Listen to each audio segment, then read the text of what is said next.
السلام علیکم درنو دوستانو، ستاسو د صحت او روغتیا په هیله دا خبر د افغانستان وګړو ته متوجه دی. هغه دا چې ډیری خلک میسیجونه کوي لا هم له افغانستانه د متحده عرب اماراتو پر لوري د فلایټونو د بند او همدارنګه د خلاصېدو په تړاو باندې پوښتنې کوي.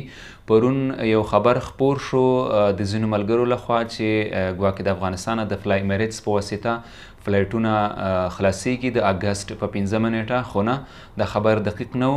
کله چې دا خبر په خلیج ټایم کې خپور شو، بیا م له هغې ورسته نور نیوزونه هم وکتل او همدارنګه د هوایي چلند ادارې ویب سایټ کې هم په دې اړه اپروول نه و راغلی. نو زه په خپلو ملګرو باندې پړه نه اچوم، ملګري ګرم نه دي، ځکه رښتیا هم د 11 هیوادونو لیست خپور شوی و په خلیج ټایم کې، خو لاندې ورنه اشتباه شوې وه. ځکه دا خبر اوس اپډیټ شوی دی. وروستي معلومات یې تاسو ته وړاندې کوم چې له افغانستانه تر اوسه پورې فلایټونه آزاد شوي نه دي او یوازې ټرانزیټ مسافر کولی شي، یعنې هغه څوک چې سټې ولري په دوبۍ کې، مثلا نور هیوادونو ته سفر ولري، هغه د فلای امیریټس په واسطه باندې راتللی شي او متحده عرب اماراتو ته د داخلېدو اجازه نه لري چې بهر راوځي. نو دا خبر تاسې وګورئ چې 11 هیوادونو لیست خپور شوی دی د فلای امیریټس په واسطه باندې، او کوم هیوادونو وګړي چې متحده عرب اماراتو ته داخلېدلی شي: انډیا، پاکستان، سریلانکا، یوګنډا، نیپال.